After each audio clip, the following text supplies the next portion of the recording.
Hey guys, and welcome back to another crypto video. And today I'm gonna quickly talk to you guys about Ripple and XRP because of this new article that I just saw pop up. So the article is called "Is the Future Dominant Bridge Currency in the World Ripple XRP?" And actually, I was looking on Twitter and I saw this article come by like tons of times in the last day, but also I saw a lot of debates around this specific subject. So I don't have the tweets open anymore and I could not find them anymore, but there were really some debates about whether or not XRP is really that needed, or whether or not BTC cannot handle it and what crypto is meant for. A lot of those debates I saw coming by. And one thing I just want to put some emphasis on here is that this is by no means financial advice. This is just purely my opinion and for entertainment purposes only. But I definitely noticed a lot of hatred going back and forth between the BTC pros and the XRP pros. But here in this whole debate, I stood more on the XRP side, and I'll explain to you guys why as we go along with this article, as there's a lot to cover here and I want to cover it all for you guys. Now, Ripple and XRP are known to get a lot of support from their vast community on social media. This is definitely true. Ripple itself got almost 1 million followers, and there's so many small little community members which on their own are just huge behemoths, and all the small little pieces just tie together well to get a real vast community. It's no secret that XRP enthusiasts believe that digital asset will act as a bridge between the traditional financial and cryptocurrency world. Now, again, here is where the debate really starts. The XRP enthusiasts are really believe in this story, and I personally am too, but there's way too much opposition still for this exact thesis of this becoming true. And one thing I am wondering is, which other cryptocurrency is going to do the thing?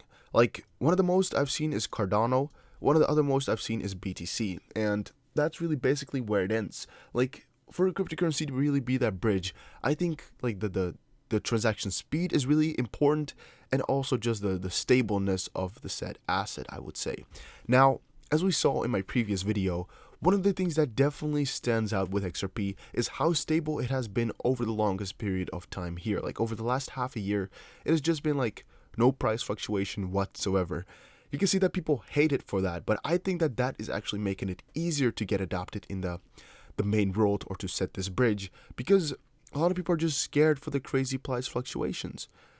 Also, another thing when we're talking about speed, as I just mentioned, well, a lot of people are scared of waiting too long for their transaction, or not being able to buy something in the store because of how it's going to work and the ease of use and things like that. But with XRP, specifically because of the community and how they're working here, we're getting things like the XRP tip bot integrated into stores now, getting it everywhere out there. And one thing that facilitates as well is that paying with the asset is going to be as simple as 1, 2, 3, or ABC, or do re mi, whatever. Think about it. It's just going to be ridiculously easy, ridiculously simple, and it's not going to cost you much to transact anyway. Like if you pay with your credit card, it also takes like the smallest fraction of a cent each time you pay, right? Or is that from way back, or was that a movie that I watched? I think it was that way, right? That it takes small fractions of a cent each time to transact. And with XRP, you're not really going to notice that 0.00012 XRP that it takes for a transaction, or however much you want to put it. I don't think you really can ever notice it, as it is just a real teeny tiny weeny fraction of a coin. The only time you'll notice is if you want to round your coins up to like exactly 1.111111. If it then takes 0.00012, then you might have a different or a problem. But that's not normally the case, unless you're really like autistic or something. Well, Ripple believers feel that XRP delivers where other cryptocurrencies do not. They think XRP's speed and liquidity make it perfect assets to link the cryptocurrencies to the normal world, or to link currencies all over the world. Santiago Belez on Twitter expanded on what the theory of the bridge currency entails. And now we're going to quickly read through this, as it is quite an interesting discussion. And again, this also brought up a lot of controversy in the community. So it's from April 25th, and it's the XRP endgame theory. In the following tweet thread, I present my thesis for why I believe the XRP ledger, and by extension, the XRP digital asset, will be the dominant bridge currency in the world. I stand by this thesis until new information technology presents itself. Again, very professional saying here, very professional wording. I really do like that. He goes on to predict that XRP will probably not be widely used by everyday consumers. So first, what I don't think will happen with XRP. The Federal Reserve will not use it. IMF will not use it. World Bank will not use it. Average customers most likely will not use it directly or hold it in a great quantity. No central bank will use it, nor should they. This is again not that liked by the XRP community, as you can see by the little bit amount of tweets that or likes that he got and engagement really in total, even though this one was really liked and this one some others. And then he goes on to explain that XRP could be the key to create a liquid representation of all human assets. And then he says, the value transfer between ledgers will be facilitated in large part by atomic transactions by the XRPL, and will be wow, that's a difficult word to pronounce, super technical, supranational, and with zero counterparty risk.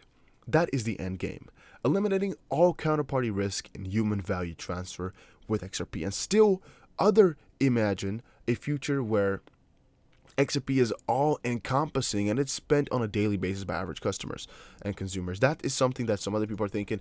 Santiago here is actually quite positive, but kind of mildly positive, right? If you have like a radical person and a mild supporter, Santiago is more towards mild. And then you have a lot of these XRP community members which are really, really radical, really want to go for these big changes, are really having the biggest of faith. And again, don't count me out here. I'm really a supporter of said asset here, and I really do believe that it will get adopted.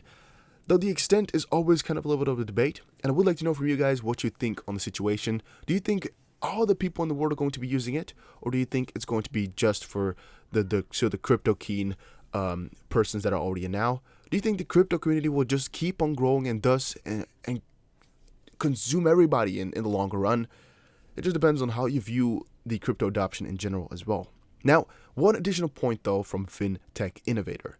If these institutions use XRP as a bridge, it also means that they are capable of accepting XRP as a currency itself. That of course is kind of true. This alone has massive impact on adoption of digital assets in general and XRP specifically. Now this, I believe, is the true price driver. An acceptance of XRP in a free market situation is what most XRP enthusiasts still believe will push the value of the digital asset. It will be market makers that accept XRP and facilitate an order book to convert the value's denomination, not companies holding XRP. Maybe bank subsidiaries or independent market makers. That again was not that liked by people, but it seems that crypto enthusiasts most believe, or at least want to believe, that the ability to spend tokens freely and easily will be the biggest catalyst for the price climbing. Now, again, if price is going to be climbing due to adoption of a coin is also a debate that we can have, but we already had the debate a few times before, and I still think there's no real answer to it. Like, as an example, does XRapid customers equal higher XRP price? Does it, yes or no? It's a question we can't really answer because we don't know the direct link between price and usage or volume, in this case, of a coin, or how many people know about it. Does that really increase the price because it could be good or bad? You can say bad publicity is still publicity, but bad publicity will make it so people sell your coin. So it will get more popular, yes, but the price can still go down, things like that. And it's always a little bit of a hard thing to how would you say, like to measure, that's it.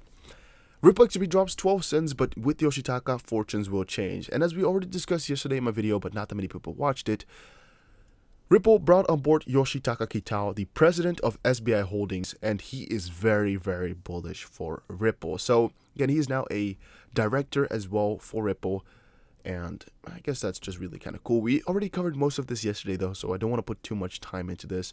Just wanted to quickly mention this again, that you guys need to know. And here they're saying that Ripple is down 12% retesting Q1 2019 support. I thought it was 12 cents, but here they're saying 12%. I was already kind of confused as to why they said 12 cents here, but I think that might be just a little bit of a bait to grab people in, because 12 cents is way more. That's like a third, so it's like 35% or something like that. That would be very smart for them to do, maybe even 40%. Ripple technical analysis: XRP to USD bears take price below 30 cents, and that's really what went on yesterday. that was one of the biggest debates we again had, and one of the biggest things that happened here is that XRP went below 10 cents. But again, I think we're just going to stay above that now. It's not that big of an issue, as you can see here. The boundary is not as strong as it used to be here, and I think we just fell below it for a snippet. But on the daily candle, which I didn't even check, it might have not even stayed below 30 cents for that long. Like here we can see is just below it. It's really just hovering around it.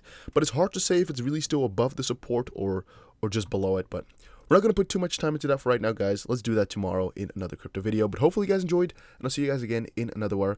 Make sure you check out all the links in the description below, and I'll see you guys again in another crypto video. Enjoy and take care.